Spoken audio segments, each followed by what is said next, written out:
सोचिए अगर आप एक आईपीएल टीम के मालिक होते, पैसा कमाने के कितने रास्ते होते। आज हम आईपीएल के बिजनेस मॉडल का डीप डाइव करेंगे। कौन कौन से मेजर रेवेन्यू स्ट्रीम्स हैं, खर्चे क्या रहते हैं और कैसे टीम ओनर्स अपनी इन्वेस्टमेंट का फ़ायदा उठाते हैं।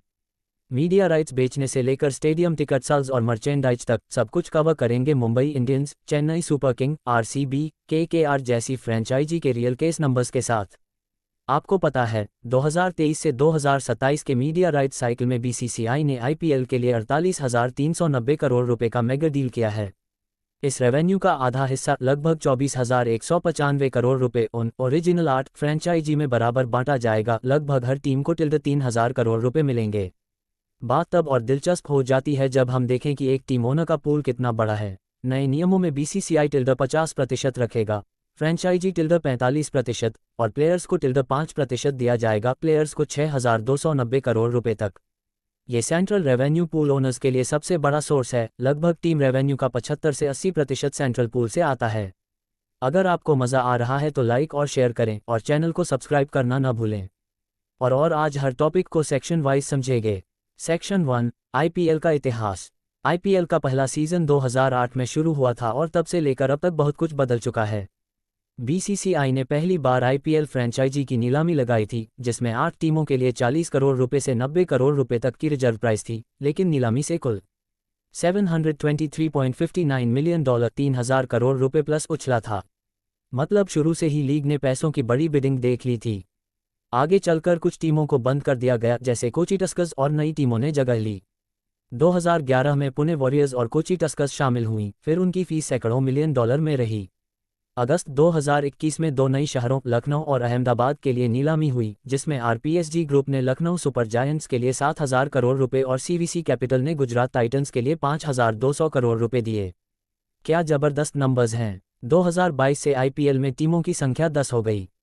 इसलिए इतिहास में आईपीएल ने सिर्फ स्पोर्टिंग थ्रिल ही नहीं दी, बल्कि बिजनेस की दुनिया में भी एक रिवॉल्यूशन ले आया। सेक्शन 2, आईपीएल के रेवेन्यू सोर्स बीसीसीआई के नज़रिए से। बीसीसीआई के सेंट्रल खजाने का सबसे बड़ा सोर्स है मीडिया राइट्स। 2023 से मीडिया राइट्स का नया साइकिल शुरू हुआ, जिसमें स्टार टीवी राइट्स 23,575 करोड़ रुपए और वियाकॉम 18, डिजिटल राइट्स 23,758 करोड़ रुपए ने कुल 48,390 करोड़ रुपए का डील मारा। इस नए डील की वजह से 2023 में आईपीएल का सेंट्रल रेवेन्यू 78% बढ़ गया और बीसीसीआई की कुल इनकम 11,769 करोड़ रुपए तक पहुंच गई। इसमें मीडिया राइट्स से अकेले 8,744 करोड़ रुपए आए, जो पिछले साल से 131% ज़्यादा है। स्पॉन्सरशिप भी बीसीसीआई के लिए बड़ा सोर्स है। टाइटल स्पॉन्सर टाटा ग्रुप ने आईपीएल की टाइटल राइट्स के लिए 2,500 करोड़ रुपए का 5 साल का डील किया है, जो 500 करोड़ रुपए प्रति साल के बराबर है। इसी तरह बीसीसीआई ने एसोसिएट स्पॉन्सरशिप बेची, जैसे माई सर्कल 11 रुपए, एंजल वन और सीएट को, जो कुल 1,485 करोड़ रुपए मिले। इसके अलावा फ्रेंचाइजी फीस से भी रेवेन्यू मिलता है। 2023 में फ्रेंचाइजी ने मिलाकर 2,117 करोड़ रुपए फ्रेंचाइजी फीस दी। कुल मिलाकर आईपीएल 2023 सीजन ने बीसीसीआई को 11,769 करोड़ रुपए कमाई दी, जिसमें से 5,120 करोड़ रुपए का प्रॉफिट निकला। यह एक रिकॉर्ड सरप्लस है, पिछले साल से 116% ज़्यादा। मज़ेदार बात यह है कि यह सारा पैसा बीसीसीआई के पास पूल हुआ, जिसे फिर फ्रेंचाइजी और प्लेयर्स में बांटा जाता है। Section 3, franchise model. आईपीएल की टीमों बीसीसीआई की लाइसेंस्ड फ्रेंचाइजी हैं। मतलब जो भी कंपनी या ग्रुप टीम खरीदता है, वह फ्रेंचाइजी ओनर बन जाता है। हर टीम की एक ओनरशिप होती है, जैसे रिलायंस के पास Mumbai Indians, Chennai Super Kings की पहले इंडिया सीमेंट्स के पास थी, अब Chennai Super Kings cricket limited है, आदि। टीमों को हर साल बीसीसीआई के सेंट्रल पूल से एक शेयर मिलता है। 2023 से 2027 के साइकिल में मीडिया राइट्स के टोटल पूल का लगभग 45%, करीब आधा, फ्रेंचाइजी के बीच बांटा जाएगा। बाकी 50% बीसीसीआई अपने पास रखेगा और 5% लीग के लिए रखा जाएगा। इस तरह हर सीजन में अगर टोटल पूल बनेगा तो उसका 45% टीमों के बैंक अकाउंट में जाएगा। हर फ्रेंचाइजी अपनी टीम की तरफ से भी अलग से पैसा कमाती है। हर टीम का अपना स्पॉन्सरशिप होता है, जर्सी स्पॉन्सर, टीम का टाइटल स्पॉन्सर, ऑफिशियल पार्टनर्स आदि। टीम अपनी जगह स्टेडियम पर टिकट सेल्स और कॉर्पोरेट बॉक्सेस से रेवेन्यू कमाती है। हर टीम अपना मर्चेंडाइज बेचती है और अपना स्टाफ और इवेंट्स आयोजित करके एक्स्ट्रा कमाई करती है। Section 4, sponsor revenue. आईपीएल के स्पॉन्सर्स भी इस गेम का एक बड़ा हिस्सा हैं। बीसीसीआई के पास जो सेंट्रल स्पॉन्सर्स हैं उनकी फीस सब बीसीसीआई के रेवेन्यू में जाती है, जैसे Tata title sponsor, associate sponsors. पर हर टीम के अपने भी स्पॉन्सर्स होते हैं जिनके लोगो टीम की जर्सी, बस, ग्राउंड साइंस पर होते हैं। ब्रांड्स आईपीएल में एडवर्टाइज करके अपना मार्केट रीच बढ़ाते हैं। उदाहरण के लिए ड्रीम 11 को लो। 2020 में ड्रीम 11 ने 222 करोड़ रुपए देकर आईपीएल का टाइटल स्पॉन्सर बन गया। पर ड्रीम 11 को क्या मिला? 2023 तक उन्होंने अपनी मार्केटिंग आईपीएल पर इतनी तेज की कि वो सबसे ज़्यादा याद किया जाने वाला ब्रांड बन गया। 2023 में ड्रीम 11 को 188 करोड़ रुपए प्रॉफिट हुआ और उनके यूजर्स 55 मिलियन बढ़ गए आईपीएल की वजह से। इसी तरह टाटा, पेप्सी, एशियन पेंट्स जैसे ब्रांड्स भी आईपीएल में स्पॉन्सर होकर अपने ब्रांड को बूस्ट करते हैं। Section 5, broadcasting rights. आईपीएल की सबसे बड़ी रेवेन्यू जनरेटर है ब्रॉडकास्टिंग राइट्स। 2023 से 2027 के लिए टीवी राइट्स को डिज्नी स्टार ने 23,575 करोड़ रुपए में लिया और डिजिटल राइट्स वियाकॉम 18 जियो सिनेमा ने 23,758 करोड़ रुपए में लिए। मतलब बीसीसीआई को इस साइकिल के लिए 48,390 करोड़ रुपए मिलेंगे। डिज्नी स्टार अपनी चैनलों पर मैच दिखाता है और एड ब्रेक में पैसा कमाता है। जियो सिनेमा सबको फ्री स्ट्रीमिंग दे रहा है और वो एड्स बेचकर रेवेन्यू बनाने की कोशिश कर रहा है। चैनल वाले कहते हैं आईपीएल में एड रेवेन्यू देखने लायक है। स्टार ने 2018 में 1,800 करोड़ रुपए एड सेल्स किए थे आईपीएल से, जो 2022 में 3,500 करोड़ रुपए तक बढ़ गए। Section 6, matchday income, ticketing, hospitality, F&B। और जब ग्राउंड फुल हो तो पैसा और भी बढ़ता है। टीमों को होम गेम्स में ticket sales, corporate boxes, hospitality packages, food stalls, parking आदि से रेवेन्यू मिलता है। टिकट रेवेन्यू का 80% टीम को मिलता है, 20% बीसीसीआई स्पॉन्सर्स को जाता है। मान लो वानखेड़े या चेपॉक जैसे स्टेडियम 30,000 प्लस भीड़ खींचते हैं, एवरेज टिकट 1,000 रुपये से 2,000, तो मैच पर टेंस ऑफ लाख बनते हैं।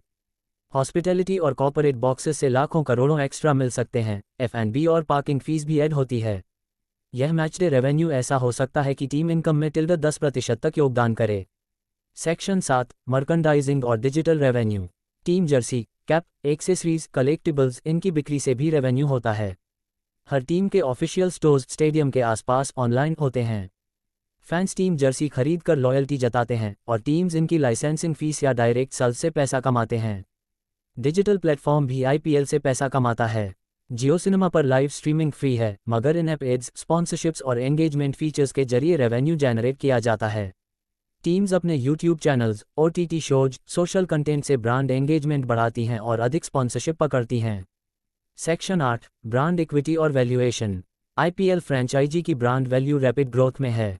फोर्ब्स के मुताबिक हर टीम अब $1 बिलियन प्लस वर्थ की है।